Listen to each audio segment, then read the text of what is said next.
Assalamualaikum warahmatullahi wabarakatuh. Innal hamdalillah nasta'inuhu wa nastaghfiruhu wa nu'minu bihi wa natawakkalu alayhi wa na'udzu bihi min shururi anfusina wa min sayyiati a'malina. Man yahdihillahu fala mudilla lahu wa man yudlil fala hadiya lahu.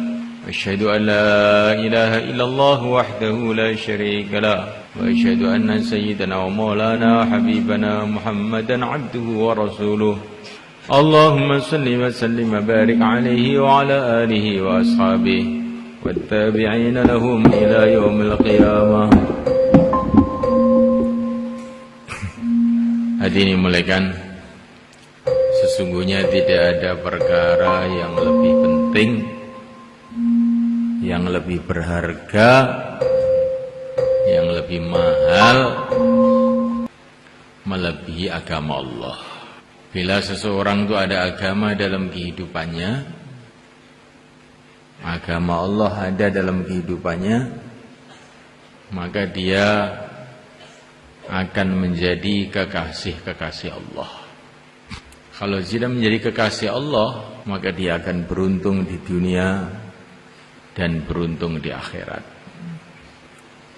Karena dunia ini milik Allah, dalam kekuasaan Allah.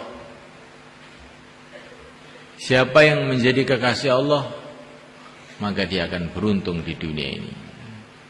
Akhirat juga dalam kekuasaan Allah, maka orang yang dicintai oleh Allah akan beruntung di akhirat. Tuhan itu ada selama-lamanya. Allah Subhanahu wa ta'ala itu kekal abadi selama-lamanya. Maka orang yang dicintai oleh Allah akan beruntung selama-lamanya. Nah, oleh karena Allah Subhanahu wa ta'ala, kekayaan yang sebenarnya itu adalah agama ini. Kalau orang kampung menilai kekuasaan, menilai kekayaan itu apa? Sawahnya berapa hektar, padinya berapa ton. Itu kalau orang kampung. Kalau orang yang sudah lebih maju lagi, maka ngitung kekayaan itu adalah berapa uangnya. Di lemarinya itu berapa juta uangnya. Kalau orang sudah agak maju. Mungkin dia tidak punya sawah, tidak punya ladang, tapi uangnya banyak, maka dianggap orang kaya. Hadirin muliakan Allah Ta'ala, kalau orang lebih maju lagi, di rumahnya itu nggak ada uang, tapi dia dianggap orang kaya. Karena apa? Dia punya simpanan di bank. Di rumahnya nggak ada uangnya, tapi katanya orang kaya. Mana uangnya? Disimpan di bank. Dia cuma bawa kartu kecil gitu malah. Ini untuk tanda dia punya uang simpanan, dikasih kartu kecil gitu. Maka dia merasa kaya. Saya ini orang kaya, orang kaya. Berapa uang kamu? Mana uang kamu? Di bank. Ini loh kartunya. Nah, oleh karena Allah Ta'ala, ini adalah orang yang sudah lebih maju lagi. Ada orang yang lebih kaya lagi. Dia tidak punya uang di bank. Dia tidak punya uang di bank, tapi orang mengatakan dia orang kaya. Kenapa? Karena dia ini seorang presiden. Dia menguasai orang-orang bank itu. Orang-orang bank itu bawahannya semua. Maka walaupun dia nggak punya duit di bank, dia itu menangan sendiri. Ini ukuran orang-orang dunia. Ada orang yang lebih maju lagi, mereka. Ada orang yang lebih maju lagi. Di bank nggak punya uang, di kampung nggak punya sawah, nggak punya ladang. Dia juga bukan presiden, tapi dia ini orang kaya, sangat kaya. Kenapa? Karena dia ini punya simpanan di akhirat, mereka. Itulah orang yang beriman. Ini orang paling maju ini paling. Orang yang paling maju itu begitu. Orang yang merasa kayanya dengan sawah ladang, nanti kalau mati sawahnya ladangnya nggak dibawa, dia jadi miskin. Orang yang merasa kaya dengan uangnya yang di bank, kalau banknya bangkrut, sekarang banyak bank itu bangkrut, maka dia pun ikut bangkrut. Orang yang merasa kaya karena dia pejabat, karena dia presiden, maka nanti kalau sudah pensiun sudah tidak kaya lagi. Orang kaya sebenarnya adalah orang yang punya surga Allah. Itulah orang beriman. Insyaallah boleh kan? Harus kita pahami.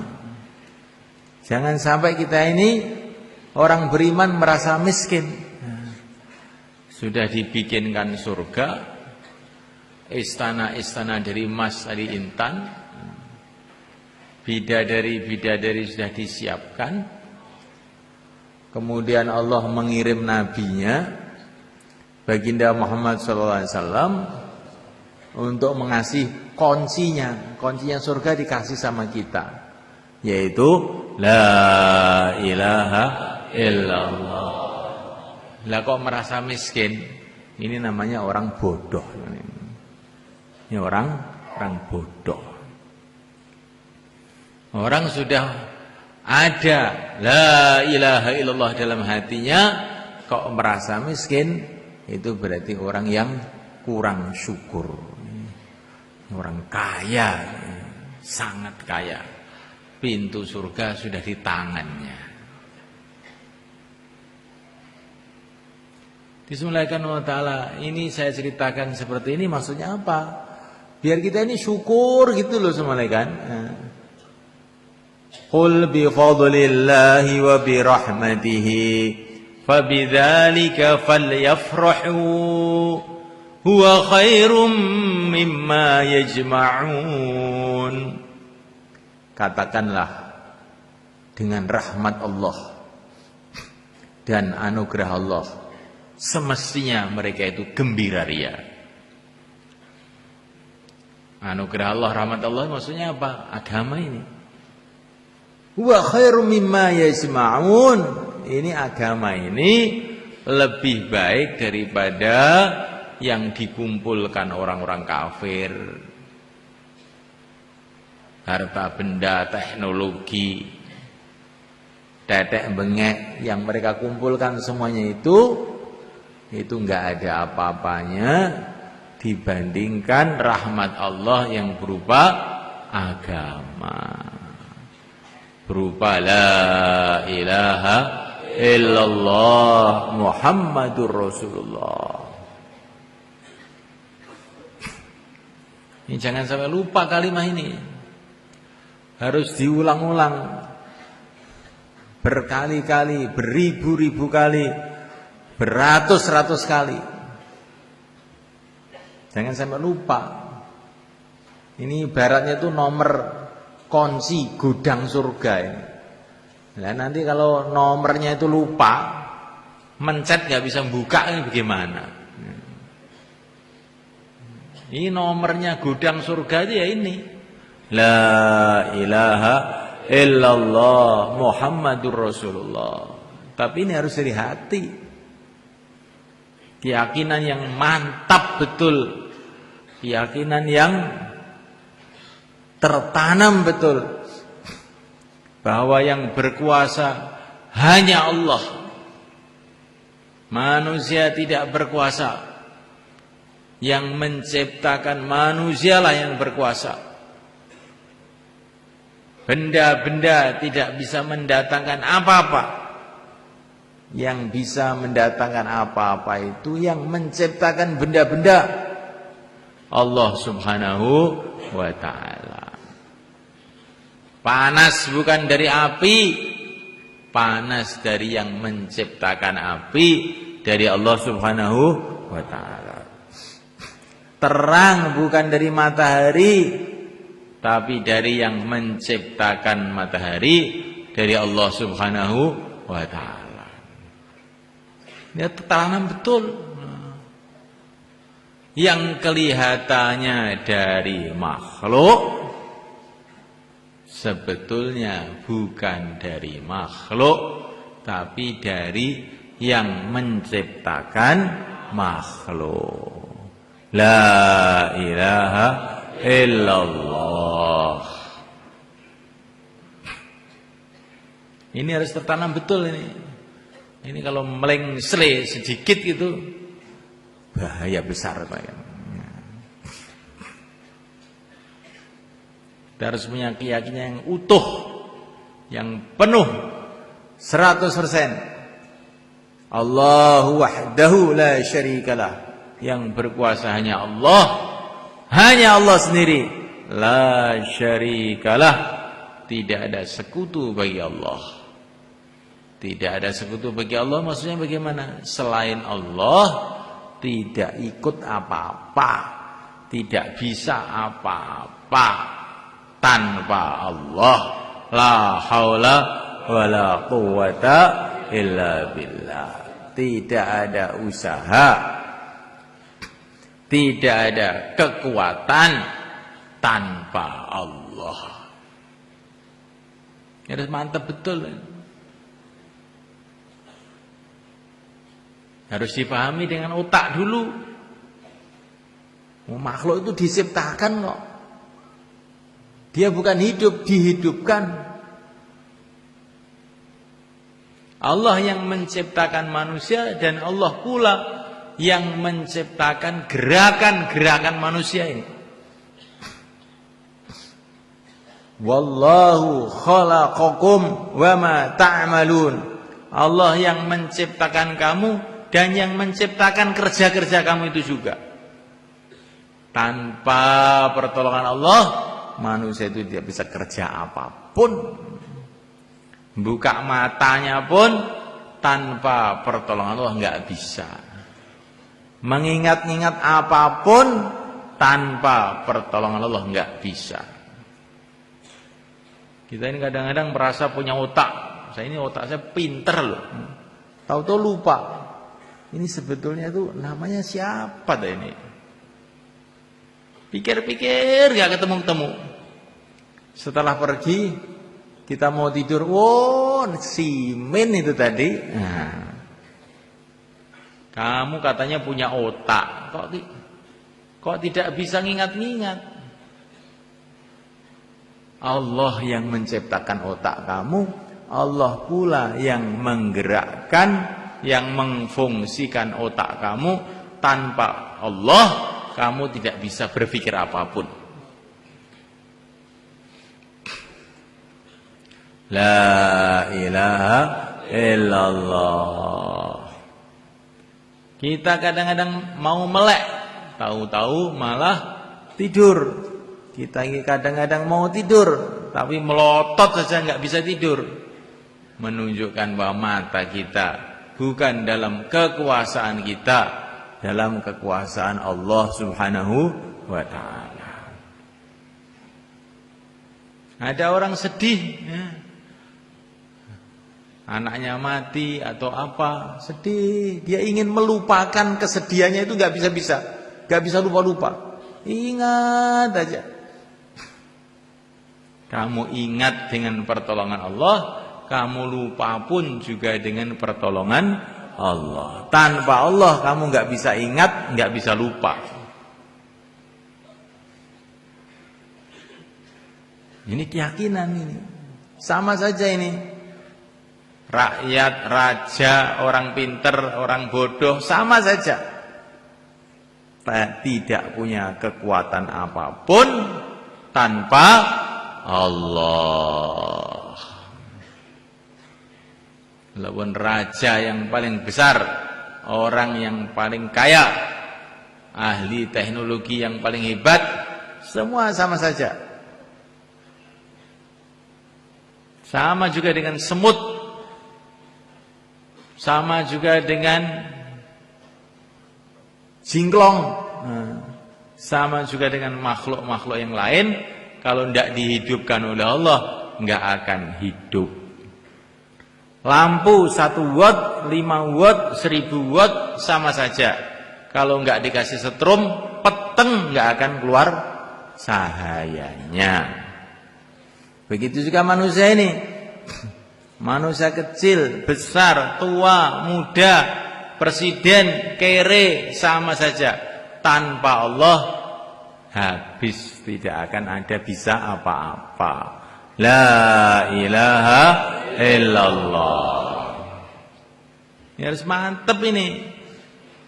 Bukan cukup diucapkan dengan lisan, diucapkan dengan lisan, dipahami dengan otak, didengarkan dengan telinga, ditanamkan dalam hati, mancep mantep sampai mati. Itulah kunci surga. La ilaha illallah. Walaupun kita ini bisa mengucapkan, bisa memahami, tapi kalau belum mantap dalam hati juga belum diterima. Harus diucapkan, harus didengarkan, harus difahami dan ditanamkan dalam hati. Nah, ini kalau sudah tertanam dalam hati, itu ada tandanya, kan. Seperti listrik itu kabel, kan. Kabel listrik, tandanya ada setrumnya bagaimana? Kalau dipijat nyetrum, drut itu nyetrum, sakit tangan kamu. Oh, ini ada setrumnya. Kabel gede salengen, tetapi dipijat kok, dipegang kok anyep saja. Oh, gak ono setrume pedot. Begitu juga kalimah ini kalau tertanam dalam hati ada tandanya. Tandanya bagaimana? Kalau ada benturan itu bagaimana? Nah, kalau ada benturan apa-apa, kok yang diingati pertama kali adalah Allah, nah ini berarti full tase 220. Seperti para nabi. Bagaimana Nabi Ibrahim menghadapi masalah, seluruh dunia masalah, hasbunallah, cukup Allah. Nah, ini iman sempurna. Nabi Musa menghadapi Fir'aun, wa ufawwidu amri ilallah, innallaha basirum bil ibad. Aku serahkan segala urusanku kepada Allah. Allah Maha tahu kepada seluruh hambanya. Selesai masalah. Baginda Nabi dikepung orang-orang Quraisy, la tahzan innallaha ma'ana. Jangan kamu bersedih hati, Allah bersama kita. Seorang Badui namanya Duksur, ketika baginda Nabi sedang istirahat, beliau tidur di bawah pohon. Duksur tadi langsung ngambil pedangnya Rasulullah, diunus, kemudian diacungkan kepada Rasulullah. Hai Muhammad, siapa yang bisa menyelamatkan kamu sekarang? Katanya Duksur tadi. Maka dengan tenangnya, baru bangun tidur, kan? Baru bangun tidur, tahu-tahu pedang di depan kepala. Bagaimana kalau kita ini jadinya? Oh, kalau sudah latihan SH ya mungkin mencolot gitu. Tapi Nabi ini begitu tenangnya. Siapa yang bisa menyelamatkan kamu Muhammad? Allah, kata Nabi. Begitu Nabi mengatakan Allah, langsung jatuh pedang itu dari tangannya Duksur. Ganti diambil oleh Rasulullah. Ayo sekarang siapa yang bisa menyelamatkan kamu? Maafkan saya Muhammad, maafkan. Ya wes, mulai. Nah, begitu pulang mereka langsung dakwah. Ya, ada orang paling bagus akhlaknya, namanya Muhammad di sana, kamu ikut saja. Nah, Nah ini malaikat Allah Ta'ala. Kalau orang bayan bicara Allah terus, itu juga bagus. Tapi kalau sudah pedang di atas kepala Allah, nah ini baru ini 220 malaikat. Nah. Ini imannya betul-betul penuh ini. Kalau enggak mesti gregeli. Apalagi kok pedang. Istrinya marah aja sudah gregeli. Mau ke masjid enggak jadi ke masjid. Mau keluar tunda dulu. Nah. Insyaallah malaikat. Kok insyaallah bagaimana? Berarti enggak 220 ini. 5 watt semua ini ya. Ini masih lumayan ya. Kalau iman 5 watt itu semuanya kan di masjid ya, bayan berapi-api ya. Tapi nanti kalau sudah di luar masjid sudah lain lagi ya. Kalau sudah ngurus dunia lupa sama sekali. Nah ini perlu kita perbaiki iman yang seperti ini. Kalau kita menghadapi perkara-perkara kecil saja, kemudian lupa kepada Allah. Kalau nanti kita menghadapi sakaratul maut, bagaimana kita? Masih ingat kepada Allah atau tidak saat itu? La ilaha illallah. Ini perkara yang termahal ini. Kalau kita harus belajar bertahun-tahun, beratus-ratus tahun, bahkan beribu-ribu tahun untuk menanamkan kalimat ini dalam hati, tidak rugi sebenarnya. Sekarang orang belajar ilmu dunia bertahun-tahun di sekolahan, di universitas, ya bagus. Tapi belajar ini lebih penting lagi. Bukan belajar hanya mengucapkan, tapi bagaimana belajar menanamkan dalam hati sampai menghadapi apapun yang diingat hanya Allah, sampai mati pun yang diingat hanya Allah, bangun kubur pun yang diingat hanya Allah. Ini mahal mereka. Kalau kita korbankan bertahun-tahun, seluruh umur, untuk ini tidak rugi. Bahkan kalau kita tidak mau korban umur kita untuk belajar ini, kita akan menjadi orang yang paling rugi. Seluruh ilmu-ilmu dunia yang dipelajari di sekolahan-sekolahan, di universitas-universitas, di kajian-kajian di mana saja, tanpa ilmu ini, ilmu la ilaha illallah, semua enggak ada nilainya sama sekali. Akhirnya jadi intip neraka semuanya. Tapi kalau ada ini, ada ilmu satu ini, ilmu keyakinan atas la ilaha illallah, walaupun kita buta huruf, cemet gepeng, enggak punya apa-apa, akhirnya jadi raja-raja di surga Allah, beruntung selama-lamanya. La ilaha illallah. Hati malaikat Allah Ta'ala, bagaimana supaya kalimat ini tertanam betul dalam hati? Diulang-ulang kan, diulang-ulang. Ribu-ribu kali, tidak cukup sekali, 2 kali. Orang-orang dulu, para sahabat, orang-orang soleh dulu mengucapkan kalimat ini ribu-ribu kali hari-hari semuanya. Ribu-ribu kali, bukan ratus-ratus kali, ribu-ribu kali. Karena mereka memahami pentingnya ini kalimat, mahalnya ini kalimat, agungnya ini kalimat.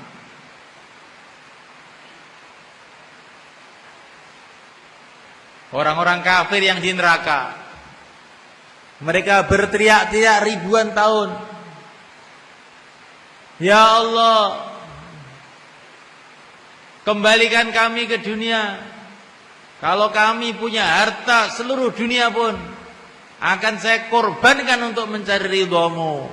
Katanya orang-orang kafir.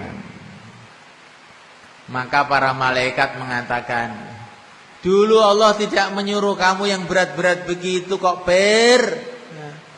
Hanya kamu disuruh mengucapkan kalimat La ilaha illallah Muhammadur Rasulullah, tapi kamu enggak mau. Macam-macam ngomong kamu ini. Coba semalekan. Kita nanti kalau sudah di akhirat baru tahu harganya ini. Jadi kalimat ini kalau tertanam dalam hati harganya luar biasa. Melebihi kalau kita korban seluruh harta yang ada di dunia ini. Jadi syaratnya kalimat itu mantep dalam hati. Diulang-ulang. Hari-hari diulang-ulang. Beribu-ribu kali. Kemudian yang kedua, didakwahkan malaikat. Kita sampaikan kalimat ini, maknanya, maksudnya. Kita dakwahkan, kita sampaikan kepada seluruh umat, kepada anak kita, kepada istri kita, kepada teman kita,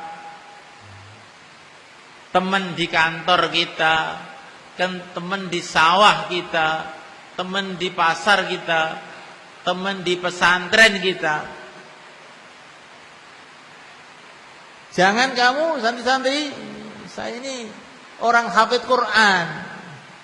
Ini juga orang hafid Quran, enggak perlu bicara la ilaha illallah. Ini sudah orang hurduk. Enggak perlu ngomong lagi. Jangan begitu.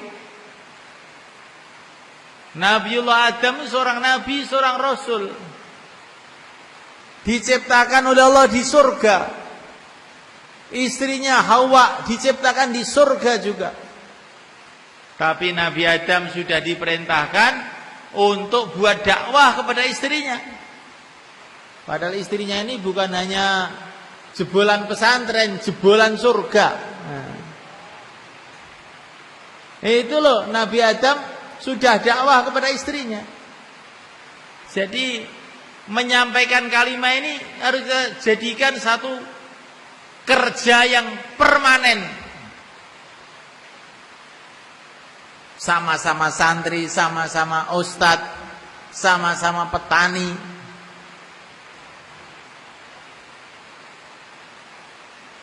Kepada pejabat-pejabat, kepada rakyat, kepada orang sehat, kepada orang sakit, senantiasa kita sampaikan keagungan la ilaha illallah. Orang sakit di rumah sakit, kita sampaikan kepada dia, Pak, jangan terlalu sedih Bapak sakit. Karena Bapak ini walaupun sakit, walaupun mati pun, asalkan masih punya la ilaha illallah, nanti masuk surga tidak akan sakit lagi selama-lamanya. Pak, kamu orang miskin, tukang becak, tukang macul, tapi asalkan kamu punya la ilaha illallah, kamu akan jadi orang kaya selama-lamanya di surga Allah. Pak, kamu macung lurah tidak jadi, enggak apa-apa, asalkan ada la ilaha illallah, jadi lurahnya surga selama-lamanya. Sampaikan ini kepentingan kalimat ini, maksud kalimat ini kepada setiap orang. Jadikan kerja permanen terus menerus.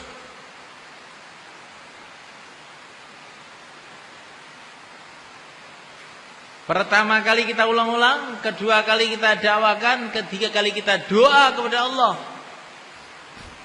Ya Allah, tanamkan dalam hatiku, tanamkan dalam otakku, tanamkan dalam rohku dan jasadku hakikat la ilaha illallah. la ilaha illallah ufni biha umri la ilaha illallah adkhul biha qabri la ilaha illallah alqa biha rabbi. Ini wiridnya ulama dulu nih.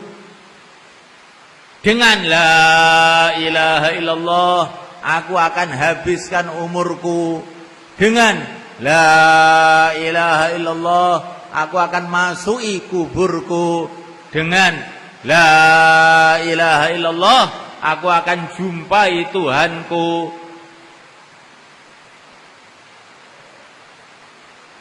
La ilaha illallah.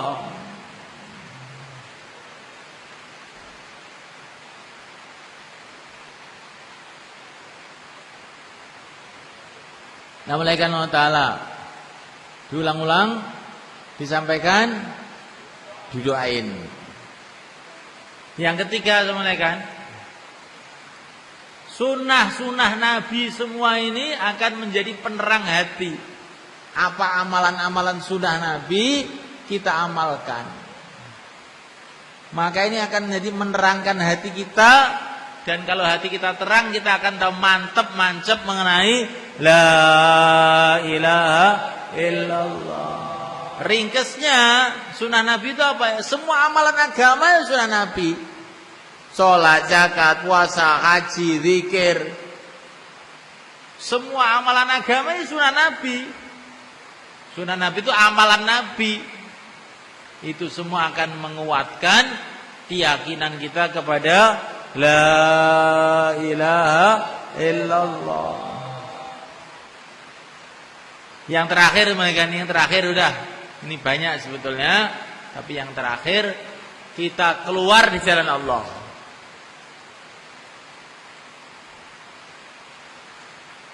Karena dikatakan dalam Quran, dalam surat Nisa, kalau kita ini keluar di jalan Allah, mafhumnya ini ringkesannya, maka iman kita ditambah kuat mereka. Kita tinggalkan untuk sementara rumah kita, kerja-kerja dunia kita, untuk memikirkan agama, memperjuangkan agama. Ini semuanya akan menguatkan iman kita. Maka keluar di jalan Allah itu adalah amalannya para nabi, para murid-muridnya, para sahabat, amalannya para wali-wali. Di antaranya adalah keluar di jalan Allah. Kamu lihat sejarahnya para nabi semua berkelana untuk menyebarkan agama. Kamu lihat ceritanya para sahabat berkelana menyebarkan agama Allah. Kamu lihat ceritanya para wali-wali, begitu juga. Mereka ini orang-orang yang paling memikirkan umat. Para wali itu orang paling memikirkan umat. Maka kita pun harus memikirkan umat. Kalau kita ini banyak memikirkan umat, maka barokahnya kembali pada kita sendiri. Wa man jahada fa innama yujahidu li nafsih. Kalau kamu berjuang, barokahnya perjuangan itu akan kembali kepada diri sendiri. Nah, kita jangan berjuang itu merasa itu keperluan orang. Berjuang itu adalah akan barokai kehidupan kita sendiri. Insyaallah malaikat.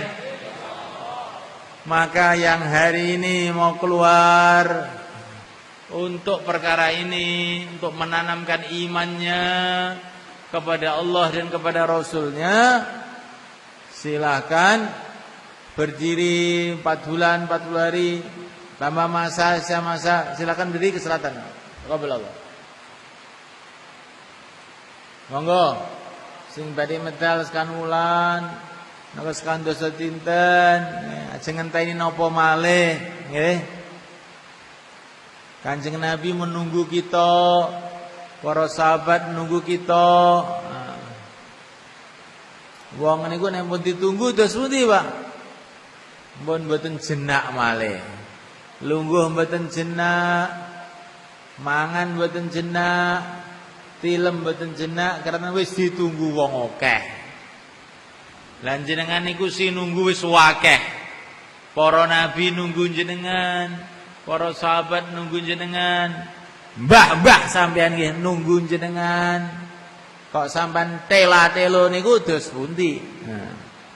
Monggo enggal kita cancut tali wondo mbangun akhirat kita, persiapan akhirat kita. Monggo 4 bulan, 40 hari tambah masa, sisa masa jumeneng ngidul sedaya. Monggo